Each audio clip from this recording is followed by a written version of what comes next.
তো ভিউয়ার্স, এদিক থেকে মনে হলো আমার কাছে কেউ ফিসফিস করে কথা বলছে। এই যে ঠিক এই কক্ষ থেকে মনে হচ্ছিল যে কেউ ফিসফিস করে কিছু বলছে। চলুন তো দেখি। আসলে দীর্ঘদিন যাবত এই ভবনগুলোর পরিত্যক্ত অবস্থায় পড়ে আছে, কারাই না বসবাস করছে। এখন এই জায়গাটি একেবারে গা ছমছমের ভুতুড়ে। প্রায় ১৫০ বছরের পুরনো এই বাড়িটির দোতলায় কোনো এক অদৃশ্য অস্তিত্বের বসবাস, যার প্রমাণ আমি উপরে উঠে পেয়েছিলাম। আপনার এই ছিল তো আমি এটা কি ছিল? ডাক্তার ডাক্তার ডাক্তার ও মানে এটা ডাক্তারের চেম্বার ছিল। আহা তো ভিউয়ার্স, দুলপুরি নবল কেমন মানে মন্দিরের একটা অংশ এটা। হ্যাঁ আচ্ছা, এটা নাট মন্দির কইলে নাট মন্দির লেখা আছে তো এখানে। এখানে লেখা আছে শ্রীমতী। ওই যে ওই যে ওই যে ওখানে ঘাট না? ওই যে তো ভিউয়ার্স, ওই যে ওখানে আরেকটি ঘাট দেখা যাচ্ছে। ওই ঘাটটা ভেসে উঠছে, মানে পানির স্তর নিচে যাওয়ার কারণে। এবং এই যে হ্যাঁ হ্যাঁ, এরিয়া প্রাচীর ছিল। হ্যাঁ ওই তো এরিয়া ওই যে মোটা গাছটা আছে না, হ্যাঁ হ্যাঁ, ওই যে এরিয়া ছিল, মানে ওয়াল করা ছিল। তবে আমার ধারণা এটি একটি মন্দির ছিল ছোট। এই যে দেখুন, এখানে মূর্তি বা প্রতিমা রাখা হতো। ভিউয়ার্স, এটি হচ্ছে সেই সময়কার রাজকীয় ছাদ। অতীতের বহু গল্পের সাক্ষী, ইতিহাসে ঘেরা জমিদার মুকুন্দ মুরালির এই ভুতুরে জমিদার বাড়ির দোতলায় এখন কারা বসবাস করছে? ঢাকার ভুলতা গাউসিয়া থেকে সকাল সকাল রওনা দিলাম আরেকটি ইতিহাসের খোঁজে। এখান থেকে যেতে হবে নারায়ণগঞ্জ জেলার ২৫০০ উপজেলার ব্রাহ্মণদী ইউনিয়নের দিকে। সেখানেই অবস্থিত ১০০ থেকে ১৫০ বছরের পুরনো এক জমিদার বাড়ি।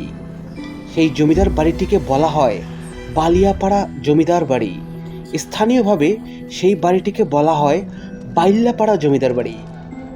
শীত প্রায় শেষের দিকে, তাই হালকা হালকা কুয়াশা এখনও দেখা যাচ্ছে। সেই কুয়াশার চাদর ভেদ করে এগিয়ে যাচ্ছি এক ভুতুরে পরিত্যক্ত জমিদার বাড়ির দিকে। রাস্তার পাশেই দাঁড়িয়ে আছে আনুমানিক ১৯০০ শতকে নির্মিত জমিদার মুকুন্দ মুরালির সেই প্রাচীন বাড়িটি। তিনি জমিদার হওয়ার আগে অন্য এক জমিদারের আওতায় একজন খাজনা আদায়কারী ছিলেন। এছাড়াও তিনি একজন ব্যবসায়ী ছিলেন। বাড়িটি ৩ তলা, এল প্যাটার্নের, বর্তমানে একেবারে পরিত্যক্ত এবং গা ছমছমে অবস্থা বিরাজ করছে এখানে। বাড়িটির মালিক মুকুন্দ মুরালির কোনো বংশধর এখানে থাকে না। দেশ বিভাগের পরপরই তারা ভারতে চলে যান। যাওয়ার আগে তাদের সমস্ত জমি বিক্রি করে দেন। স্মৃতিচিহ্ন হিসেবে এই বাড়িটি রেখে দেন। জমিদার মুকুন্দ মুরালির এক মেয়েকে বিয়ে দিয়েছিলেন নারায়ণগঞ্জে। সে কারণে তিনি বালিয়াপাড়া জমিদার বাড়িটি বিক্রি করেননি। বাড়ির পেছনে বিচ্ছিন্নভাবে ছোট আরেকটি স্থাপনা দেখা যায়। বাড়িটির চারপাশে এমনভাবে গাছপালা লতাপাতা হয়েছে যে বাড়ির কারুকার্যগুলো সেগুলোতে ঢাকা পড়েছে। পাশেই রয়েছে একটি পুরনো কূপ। দিনের বেলাতেই বাড়িটির দোতলার কক্ষগুলো অন্ধকার মনে হয়। অনেকক্ষণ উপরে তাকালে মনে হয় যে এখনো কেউ সেখানে নিজের অস্তিত্ব প্রকাশের চেষ্টা করছে।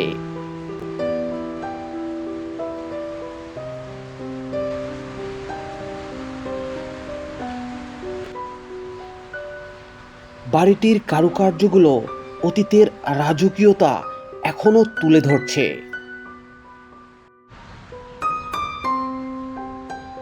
জমিদার বাড়ির দোতলায় উঠে এক ভুতুরে অভিজ্ঞতার সম্মুখীন হয়েছিলাম, তাই ভিডিওটি শেষ পর্যন্ত দেখার আমন্ত্রণ রইল। ছোটবেলায় কি আসছিলেন এখানে? ছোটবেলা আসছি আয় দেখছি ফাঁকা হয়ে আর কোনো লোকের না ছিল না ছিল না। খালি খাচ্ছে ওখানে মাঝে থেকে মুরব্বী গাছ আনতাম হ্যাঁ। যারা গেছে গা। ও আচ্ছা, তখন এই উপরের যে এই যে ডিজাইনগুলো দেখা যাচ্ছে, নকশাগুলো দেখা যাচ্ছে, এগুলো ভালো ছিল না? হ্যাঁ নকশারি একটু ঘুরতে আসছিল। সব ভালো ছিল। অনেক- দরজা জানালা দেখছেন? দরজা জানালা থাকা অবস্থায় দেখছেন? দরজা লো আলা কাঠের দরজা আসছিল। সব মানে এইসব জায়গায় কাঠের দরজা ছিল এইসব জায়গায়। হ্যাঁ কাঠের দরজা ছিল এখানে। ওই পাশে একটা ঘর আছে ছোট, ওটা কি ছোট। ছিল? এটা মানে পাকঘর ছিল। পাকঘর ছিল, রান্নাঘর ছিল। তো ভিউয়ার্স, আমার পিছনেই দেখতে পাচ্ছেন বালিয়াপাড়া জমিদার বাড়ির সেই পরিত্যক্ত ভবনটি। এর দোতলার অংশটি একেবারে ভয়াবহ অবস্থায় আছে। উপরে এখন কি অবস্থা, কি অপেক্ষা করছে, চলুন দেখি, ভেতরে প্রবেশ করি। এই যে এটি হয়তোবা সেই সময় প্রবেশের একমাত্র গেট ছিল, যা দেখে আমি বুঝতে পারছি এই যে এদিক থেকে প্রবেশ করা যেত। অনেকগুলো দরজা ছিল, শুনেছি এখানে কাঠের দরজা ছিল সেই সময়। এখন চারপাশে অন্ধকার এবং ভুতুড়ে অবস্থা বিরাজ করছে, তবে চারপাশে প্রচুর নোংরা দেখতে পাচ্ছে। এই দেখুন, এক সময়কার রাজকীয় কক্ষ এই জায়গাগুলো, খুবই গা ছমছমে অবস্থা চারপাশে। আমি টর্চ লাইট এনেছি এবং যেহেতু অন্ধকার উপরে, তাই টর্চ লাইটটি জ্বালিয়ে উপরে উঠব। এখন এই পাশটি আপনাদের দেখাই। এখানকার অবস্থাটি দেখুন, জঙ্গলে ছেয়ে গেছে চারপাশে। ওইটা যেটা দেখতে পাচ্ছি আমরা, সেটা নাকি রান্নাঘর ছিল, সে পাশে আমরা পরে যাব। তার আগে এই সিঁড়ি দিয়ে উপরে উঠব, কিন্তু তার আগে চলুন এই কক্ষগুলো, বাইরের যেগুলো, সেই কক্ষগুলো একটু দেখে আসি। এখন দরজাগুলো বন্ধ করে রাখা হয়েছে। এই যে এদিক থেকে ওপাশে যাওয়ার দরজা ছিল, দরজাগুলো এখন বন্ধ। দুপাশ থেকেই সিঁড়ি দেখতে পাচ্ছি, এপাশেও সিঁড়ি আছে, ওপাশেও সিঁড়ি আছে। ওপাশে আরেকটি কক্ষ আছে, চলুন ওখানে যাই। ও, এই পাশের কক্ষটি আবার পার্টিশন দেওয়া। এই যে আমি আগে নিচের কক্ষগুলো আপনাদের দেখাবো, তারপর উপরে যাব। এই যে দেখুন, এখানে আরও একটি কক্ষ, এবং এপাশে আসলে বিশাল বারান্দা দেখা যায়। সব দিক থেকেই ছাদে ওঠার ব্যবস্থা আছে, যেটা আমি দেখতে পাচ্ছি। যে দিক থেকেও একটি সিঁড়ি, এবং এপাশেও ছোট একটি কুঠরি ঘরের মতো কিছু দেখতে পাচ্ছি। চলো, রাত দেরি না করে ছাদে উঠি। শুনেছি এই জমিদার বাড়ির ছাদ নাকি অনেক ভয়াবহ অবস্থায় আছে, তো সেটি আমরা আজকে দেখব। সেই পরিত্যক্ত ছাদ কেমন অবস্থায় আছে এখন।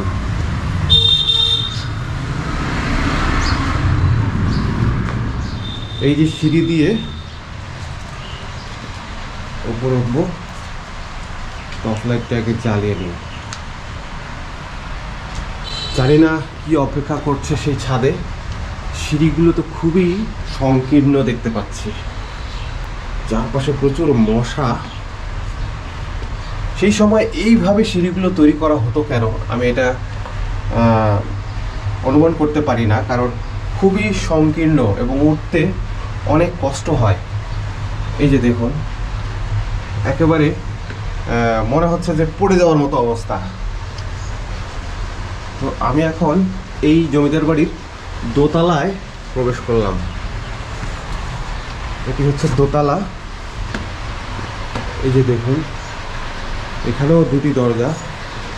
এখান থেকে নিচে দেখা যাচ্ছে বাইরের উঠান, এবং বিভিন্ন জায়গায় এরকম কুলঙ্গি দেখা যায়। এই যে দেখুন, সেই সময় এখানে অনেক জিনিসপত্র রাখা হতো, প্রতিমা রাখা হতো। এই যে এখানে একটি বিশাল আলমারি। এপাশে আসলে আরেকটি কক্ষ। উপরের অবস্থাগুলো দেখুন, মাকড়সার জালে ছেয়ে গেছে চারপাশে, এবং এই যে কাঠগুলো দেখুন, সেই সময়কার কাঠ এখনও একেবারে শক্ত অবস্থায় টিকে আছে। তখনই মাঝখানে কোনো কোনো জায়গায় ঘুণ ধরেছে, মানে এগুলো আস্তে আস্তে পচে যাওয়ার মতো অবস্থা, তবুও এই সিলিংটিকে এই কাঠগুলো ধরে রেখেছে। এখানে আসলে আরেকটি বারান্দা এবং এদিক থেকেও সিঁড়ি। এই জমিদার বাড়ির সবচেয়ে মজার ব্যাপার হচ্ছে এই যে দেখুন, এদিক থেকে একটি সিঁড়ি, আবার যখন এখানে যাব এদিক থেকেও একটি সিঁড়ি। খুবই এটি অদ্ভুত একটি ব্যাপার। চলুন এখন তিনতলায় যাই।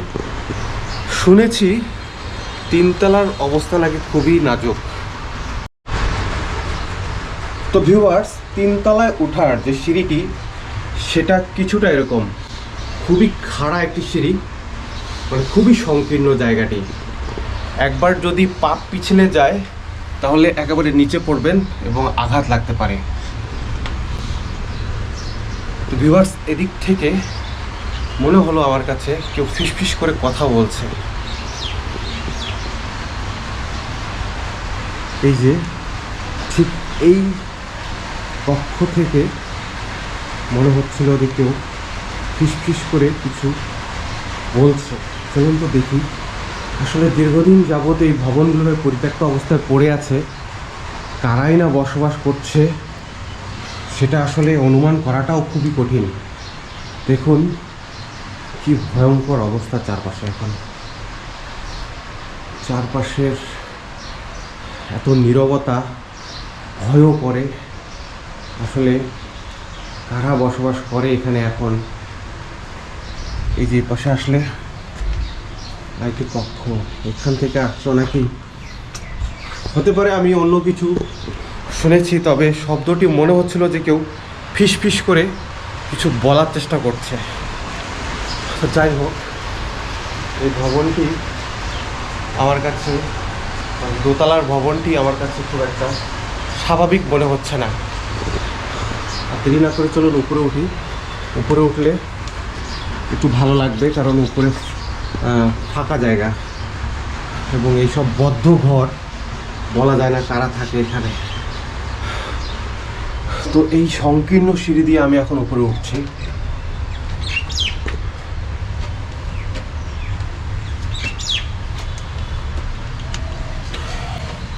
ভিউয়ার্স, এটি হচ্ছে সেই সময়কার রাজকীয় ছাদ। এখন বেহাল অবস্থায় পড়ে আছে। চারপাশের অবস্থা দেখুন না, কত ভয়াবহ। উপরে উঠলে অবশ্য প্রকৃতির এক অন্য রকম দৃশ্য দেখা যায়। পাখির কিচিরমিচির আর সবুজ গাছপালা সব মিলিয়ে অসাধারণ পরিবেশ। কিন্তু এসব দেখলে একটু অবাক লাগে যে এক সময়কার এই রাজকীয় ছাদে সেই সময়কার জমিদাররা এখানে এসেই তাদের সময় পার করতেন, একটা বিকাল পার করে দিতেন। কি অসাধারণ একটা ছাদ বানিয়েছিলেন তারা যত্ন করে। কিন্তু এখন একেবারে ধ্বংস প্রায় অবস্থায় এই ছাদটি দাঁড়িয়ে আছে। ওপাশে আরেকটি ছাদ, এপাশে এটা সম্ভবত সিঁড়িঘর হতে পারে যতটুকু আমি ধারণা করছি। ও, এপাশে আরেকটি ছাদ, এই যে দেখুন এখানে আরেকটি ছাদ, এবং এটি হচ্ছে সিঁড়িঘর। খুবই ভয়ঙ্কর অবস্থায় সিঁড়িঘরের, দেখছেন? এপাশে আসলে দেখুন এই যে ভবনটি, এটি নাকি ভূমিকম্পে ভেঙে গিয়েছিল। মানে এই ভবনের যে ছাদ দেখা যাচ্ছে সেটি, ওপাশে আর ছাদের অংশ নেই, কিন্তু ওপাশে নিচে ভবনের কিছু অংশ আছে। এই যে দেখুন হেলে পড়েছে ভূমিকম্পের যে তীব্রতা, সেই তীব্রতায়। এই যে এখানে দেখুন কিছু নকশা দেখা যাচ্ছে, কি অসাধারণ লাগছে দেখতে। সব মিলিয়ে চারপাশে এক রাজকীয় অবস্থা বিরাজ করত সেই সময়। সব কিছু অনেক রাজকীয়ভাবে তৈরি করা হয়েছিল, অনেক যত্নে তৈরি করা হয়েছিল। এই যে দেখুন ভেঙে ভেঙে পড়েছে অনেক কিছু। এই দেখুন গাছপালার শিকড় দেখুন। এটি মনে হয় ছাদ ঘর, যেটা বলা হয় সেই সময় ছাদ ঘর, এটি সেটি। এই যে দেখুন গাছের শিকড়ের কি অবস্থা, একবারে উপর পর্যন্ত চলে এসেছে শিকড়গুলো, এবং এই সিলিংটি ভেঙে গেছে। এখানে থাকাটা অনিরাপদ, কারণ যে কোনো সময় সিলিংটি ভেঙে পড়তে পারে।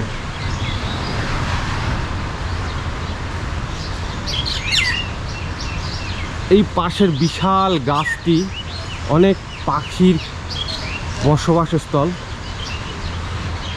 তো এই ছিল এই বালিয়াপাড়া জমিদার বাড়ির ছাদের ধ্বংসাবশেষ।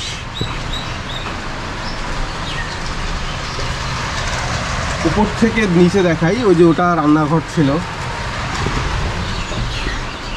ভিউয়ার্স, হয়তোবা ছাদেও একটি ছোট মন্দির ছিল, যেটা দেখে আমি অনুমান করছি, আমি ভুলও হতে পারি, হয়তোবা এটা অন্য কিছু হতে পারে, তবে আমার ধারণা এটি একটি মন্দির ছিল ছোট।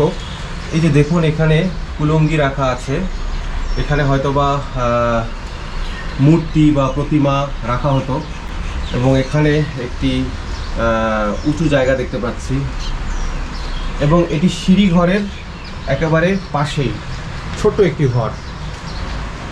এখানে ধ্বংসাবশেষ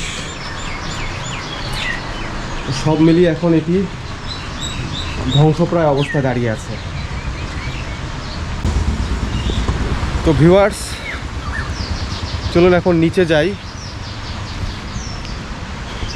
নিচে গিয়ে বাকি পেছনের অংশগুলো দেখি। এই যে দেখুন, এগুলোও ভেঙে পড়েছে। চারপাশে খুবই ভয়াবহ অবস্থা। তো এই সিঁড়ি দিয়েই নামবো, ওদিক থেকেও নামা যায়, তবে আমার কাছে ওই ভবনটি একটু ঝুঁকিপূর্ণ মনে হচ্ছে, তাই আমি এদিক থেকেই নামবো। তো ভিউয়ার্স, এই যে দেখুন কতটা খাড়া সিঁড়ি, এদিক থেকে নামাটা কতটা ঝুঁকিপূর্ণ। একেবারে যদি একবার পা পিছলে যায় নিচে পড়বেন এবং খুবই ভয়ঙ্করভাবে আঘাতপ্রাপ্ত হবেন। এখন এই জায়গাটি একেবারে গা ছমছমে ভুতুরে। তো চলুন দেরি না করে নিচে নামি। এই যে দেখুন কিভাবে পা ফেলতে হচ্ছে। ওহ শিট, এই যে খাড়া একেবারে সিঁড়ি। ভিউয়ার্স, আমি আবার সেই শব্দটি শুনতে পেলাম, সেই একই রকম ফিস ফিস শব্দ, যেমন মানুষ আস্তে আস্তে কথা বলে সেরকম একটি শব্দ ভেসে আসছে। মনে হচ্ছে যে ওই কক্ষ থেকেই আসছে। হয়তোবা আবার সেখানে যাব, গিয়ে দেখবো আসলে কি আছে ওখানে। এই যে সিঁড়ি দিয়ে নামলাম, চলুন একটু দেখি। লাইটটি অফ করে দিই।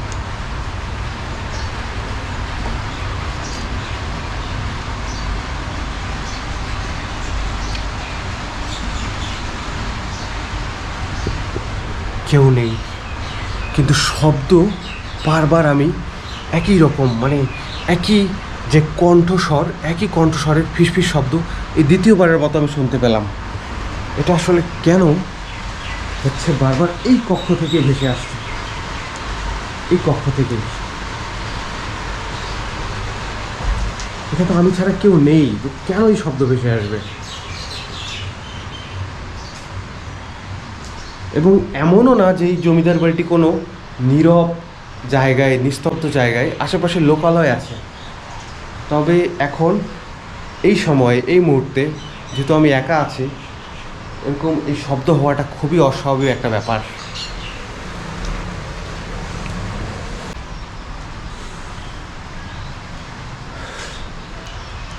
আমি দুইবার এই শব্দটি শুনতে পেলাম এই কক্ষ থেকে।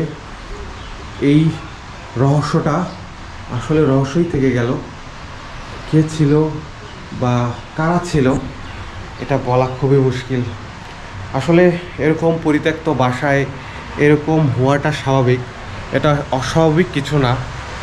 এর আগেও আমি এরকম অভিজ্ঞতার শিকার হয়েছি। চলুন এখন নিচে যাই। তবে এই দোতলা ভবনটি আমার মনে থাকবে, কারণ এই দোতলা ভবনে এ নিয়ে আমি দ্বিতীয়বার একই রকম শব্দ শুনলাম। এবং আপনাদের দেখিয়ে দেই, এইখানে যখনই যাচ্ছি আমি, এই জায়গাটিতে যখনই যাচ্ছি, তখনই সেই শব্দটি এখান থেকে ভেসে আসছে। চলুন, আর এখানে থাকাটা ঠিক হবে না, নেমে যাই। চারপাশে অন্ধকার যেহেতু খুবই, নেমে যাই।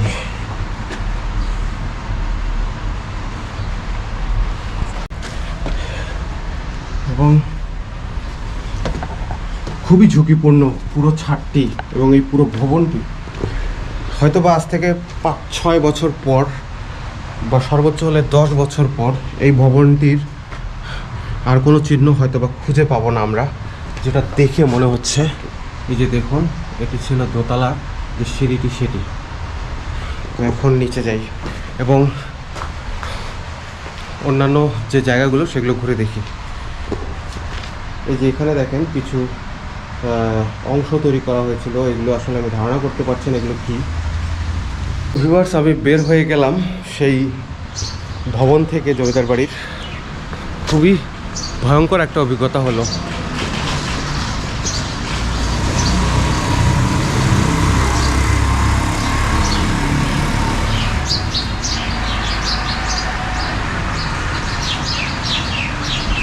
তো ভিউয়ার্স, শব্দের কারণে শুনতে পাচ্ছেন কি না একটু জানাবেন। আপনাদের একটি ভয়ঙ্কর জিনিস দেখাই। যে দেখুন, এখানে এই যে প্রাচীরটি, সেটি দেখুন কিভাবে প্রকৃতি নিজের রাজত্ব বিছিয়েছে পুরো এই প্রাচীরটিতে। একেবারে আঁকড়ে ধরে আছে চারপাশের শিকড় বাকড়গুলো। এবং ঠিক এপাশে আসলে একটি প্রাচীন কূপ দেখা যায়। সেই সময় জমিদার পরিবারের লোকজন এই কূপটি ব্যবহার করতেন।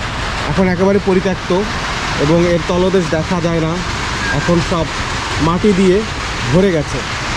এপাশেও আরেকটি অংশ দেখা যাচ্ছে। তো ভিউয়ার্স, জমিদার বাড়ির এই একটি ছোট ভবন দেখা যাচ্ছে। এটি হচ্ছে জমিদার বাড়ির মূল প্রাসাদ এবং ঠিক পাশেই এই ছোট ভবনটি। তো আমাকে গ্রামের একজন বললেন এটি সম্ভবত একটি রান্নাঘর ছিল। আসলে এটা অনুমান করেই বলা হচ্ছে। তবে এখন এই ভবনটির শুধু এই শেষ চিহ্নটুকু আছে, ভেতরে প্রবেশ করার মতো অবস্থা নেই। তবে এপাশ থেকে একটি রাস্তা চলে গেছে, হয়তো বা প্রবেশ করা যেতে পারে। তো এক সময় এই জায়গাটি দোতলা ছিল। এই সিঁড়ি দেখলে বোঝা যায়। দেখুন, এখানে একটি সিঁড়ি আছে, এই সিঁড়ি দিয়ে উপরে ওঠা যায় এবং ছোট একটি ভবন এটি। তো উনি বললেন যে এটি রান্নাঘর ছিল।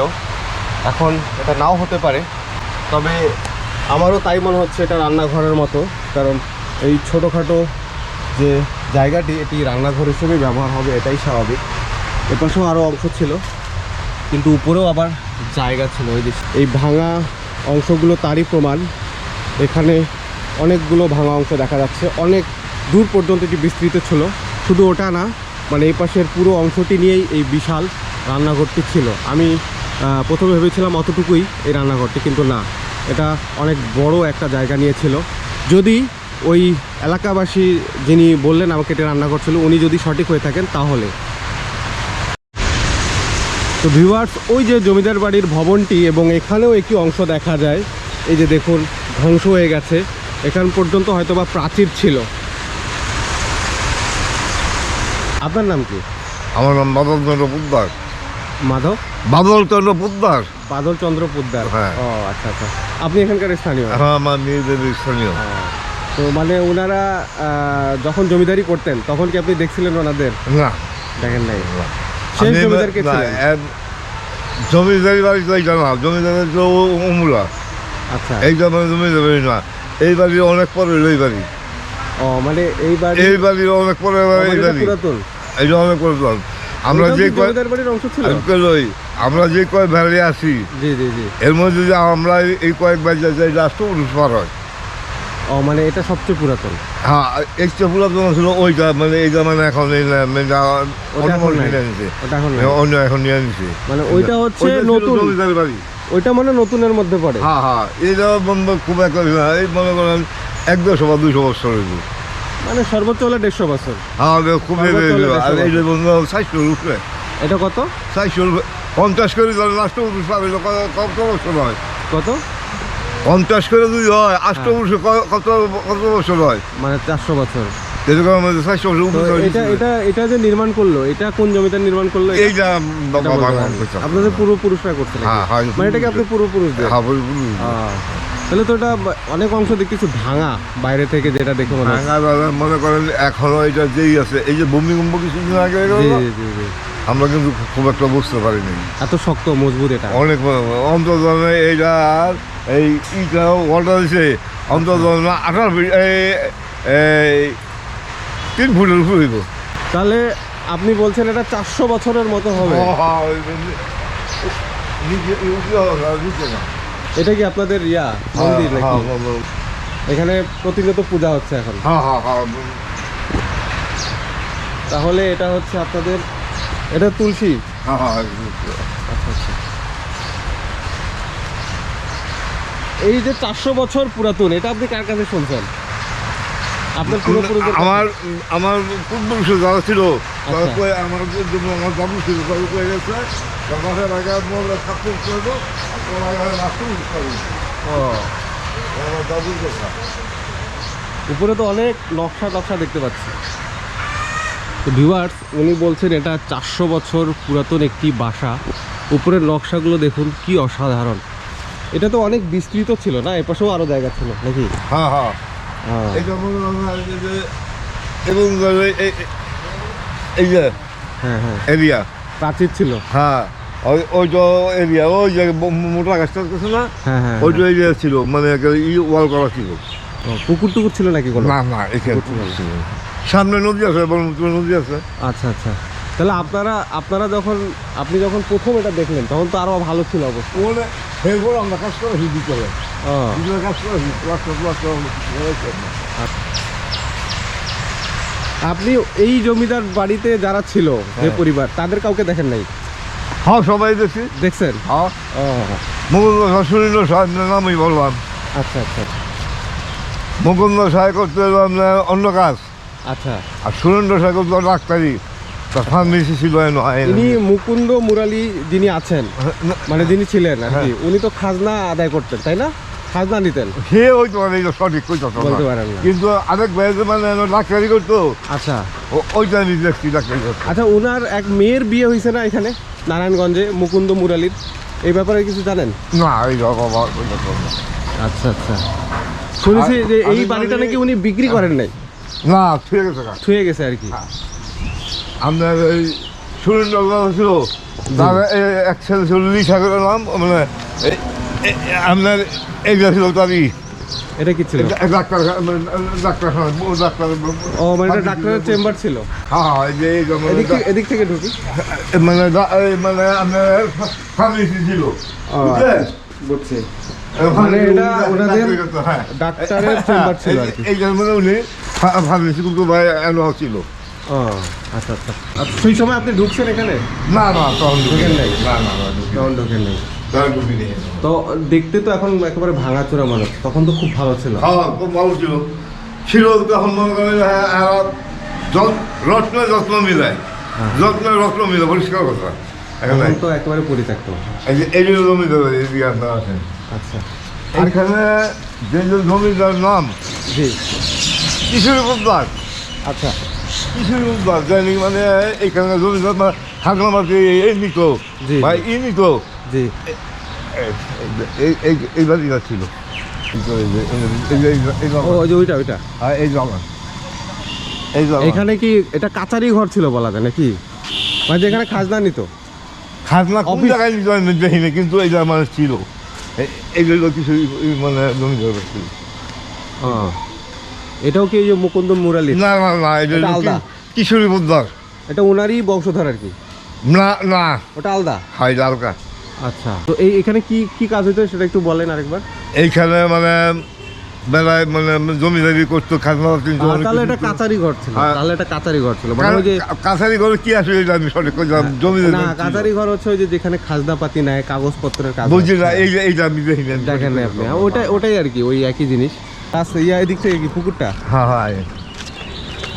তো ভিউয়ার্স, আমরা সেই জমিদার বাড়ির পুকুরের দিকে যাচ্ছি। ওনারা এগুলো খনন করাইছে না, খাল করাইছে? ঘাটটাট ছিল? হ্যাঁ গাছ হইল এই জায়গায় ঘাট ছিল আর অন্য জায়গায়? না না গাছ ওই তো ভিউয়ার্স, এই পুকুরের ঘাট ছিল। হ্যাঁ গাছ চলুন ঘাটের অংশটি দেখে আসি। ও পাশে নাকি একটা ঘাট ছিল উনি বলছেন। একেবারে একটু জমিদার বাড়ি থেকে দূরে এই পুকুরটি। ওই যে ঘাট দেখা যাচ্ছে, ওই যে ওটা সেই সময়কারই ঘাট, তো ভাঙে গেছে এখন। আগে আমরা অনেক গাছ করতাম আপনি গোসল করছেন এখানে? হ্যাঁ তাই? তো এই পুকুরে উনি গোসল করেছেন? গায়ে গোসল করছি। আচ্ছা আচ্ছা। তখন তো ঘাট টাটগুলো সুন্দর ছিল। হ্যাঁ সুন্দর ছিল, গাছ অনেক সুন্দর ছিল, ও, গাছ অনেক সুন্দর ছিল। এই যে দিক থেকে হ্যাঁ এই গাছ এখানে তো অনেক সিঁড়ি সুন্দর- ছিল। হ্যাঁ গাছ অনেক সুন্দর ছিল। তো ভিউয়ার্স, এই যে জমিদার বাড়ির সেই পুকুরটির ঘাট এখন ভেঙে কত দূর পর্যন্ত চলে গেছে। তাহলে এইখান থেকে তো মনে হয় ইয়া ছিল, সিঁড়ি ছিল, হ্যাঁ, হ্যাঁ, ওখানে হ্যাঁ, নামা যেত না? হ্যাঁ, হ্যাঁ। এই সিঁড়িগুলো সব নষ্ট হয়ে গেছে আর কি। তো ভিউয়ার্স দেখুন, এই ঘাটের এই অংশটি কি অবস্থায় ভেঙেছে। অনেক দূর পর্যন্ত এই ঘাটটা ছিল, এখান থেকে সিঁড়ি ছিল বিশাল, সেই সিঁড়ি দিয়ে নেমে ওই ঘাটে ওখান থেকে যাওয়া যেত ওই পুকুর পর্যন্ত, কিন্তু এখন মাঝখানের অংশটি নেই। আছে ওই যে দেখছেন, ওই যে ওই যে ওখানে ঘাট না? ওই যে তো ভিউয়ার্স, ওই যে ওখানে আরেকটি ঘাট দেখা যাচ্ছে, ওই ঘাটটা ভেসে উঠছে, মানে পানির স্তর নিচে যাওয়ার কারণে। ঘাটগুলো অনেক দূর পর্যন্ত ছিল, ওপাশে আসলে যাওয়া সম্ভব না। আমরা আগে শুনছি হ্যাঁ হ্যাঁ, যে জায়গা ছিল মহিলা কাঠ আর ওই জায়গা ছিল পুরুষ কাঠ, মানে একটা মহিলাদের জন্য ছিল, একটা একটা পুরুষের জন্য ছিল। আচ্ছা। মানে জমিদের আইন খুব ভালো ছিল যে এই গাড়িতে কোনো পুরুষ যেত না, এই গাড়িতে কোনো মহিলা যেত না, এই গাড়িতে মহিলা যেত না, এই গাড়িতে কোনো পুরুষ যেত না। মন্দির আছে, এটা দেখবেন? কোথায় আছে এটা? চলেন এইখানে আসেন, দেখা যায়। চলেন। এইটা ওটা কি মন্দির? আমরা নিজেরা করছি আর কি। ও, ওইটা কি সেই সময়কার মন্দির? হ্যাঁ অনেক আগের ছিল। পরে ওটাকে আপনারা বানাইছেন আর কি? হ্যাঁ তো ভিউয়ার্স, দুলপুরি নৌবলকে এটা- মানে মন্দিরের একটা অংশ এটা? হ্যাঁ আচ্ছা, এটা নাট মন্দির কই যাবে। নাট মন্দির লেখা আছে তো হ্যাঁ, এটা দেখা আছে। এখানে লেখা আছে শ্রীমতী, তারপরে লেখাটা বোঝা যাচ্ছে না। শ্রীমতী, তারপরে কি হরি, হরিদাস, হ্যাঁ হরি, তারপরে দাস। যাই হোক, মানে মনে করেন এটা মানে ওদের জমিদার পরিবার নয় না, হরিদাস তো দাসী নাকি। তাহলে এটা কি বলতেন? নাট মন্দির? হ্যাঁ নাট মন্দির, নাট মন্দির। মানে এইখানে এখানেও লেখা আছে। এইখানে মনে তো ভিউয়ার্স, এ পাশে একটি কূপ আছে, সেই কূপটি আমরা দেখতে যাচ্ছি। কোনো এইখানে বেড়া আছে। তাহলে এটা কূপ ছিল, মানে এই মন্দিরের কূপ ছিল এটা আর কি, নাকি? হ্যাঁ ও, অনেক বড় ছিল তো, মানে মনে পরে- হয় তো ওইটা নাট মন্দির ছিল, এটা কি মন্দির ছিল? এই গোপীনাথের মন্দির ছিল। এটা গোপীনাথের মন্দির ছিল। আচ্ছা আচ্ছা, ওটা নাট মন্দির, এটা গোপীনাথের মন্দির। নাট মন্দিরটাতে ওইখানেই হয় পূজা, ওই যে জায়গাটা দেখলাম। হ্যাঁ আচ্ছা আচ্ছা। নামটা একটু বলো তো, কি মন্দির এটা? গৌরনীতার মন্দির। গৌরনীতা? হ্যাঁ হ্যাঁ, শ্রী শ্রী গৌরাঙ্গ সেবাশ্রম। গৌরাঙ্গ সেবাশ্রম। সেবাশ্রম, আচ্ছা আচ্ছা, বুঝতে পারছি। এখানে দুর্গা পূজা হয়। এটা তো দুর্গা পূজা হয়। হ্যাঁ প্রতি বছর শারদীয় দুর্গাপূজা হয় আর কি। এখানে যে কোনো পূজা, অনেক জাঁকজমকপূর্ণভাবে হয় আর কি। হ্যাঁ যে কোনো পূজা।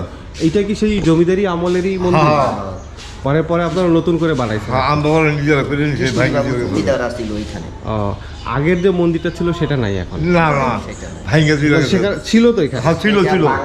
ওই যে নতুন করে ওটা নির্মাণ করা হইতেছে আর কি। আচ্ছা, এখন ওটা আচ্ছা। কাজ- এখন কাজ শেষ হয়ে মানে ওই গেছে। যে নাট মন্দির যেটা দেখলাম ওটা, হ্যাঁ। ওইটাও কি এই পুরাতন জায়গা অংশ? অনেক পুরানো। ওটা অনেক পুরাতন অংশ? হ্যাঁ। আচ্ছা আচ্ছা। এটা হচ্ছে, এই যে ভাই গেছিল বলা আমার করা হয়েছে এটা। এটাও নতুন। এখানেও কি পুরাতন মন্দিরটা ছিল? হ্যাঁ ও, অনেক ছোট বড় গল্প জড়িয়ে আছে এই পুরো জমিদার বাড়িকে ঘিরে। এখানকার এই প্রবীণ ব্যক্তির কারণে আমি জমিদার বাড়ির অনেক ছড়িয়ে ছিটিয়ে থাকা স্থাপনা সম্পর্কে জানতে পেরেছিলাম এবং দেখতে পেরেছিলাম। জমিদার বাড়ির অতীত ইতিহাস নিয়ে আরও কোনো তথ্য জানা থাকলে তা কমেন্ট বক্সে জানাতে ভুলবেন না। ভিডিওটি ভালো লাগলে লাইক শেয়ার করতে পারেন।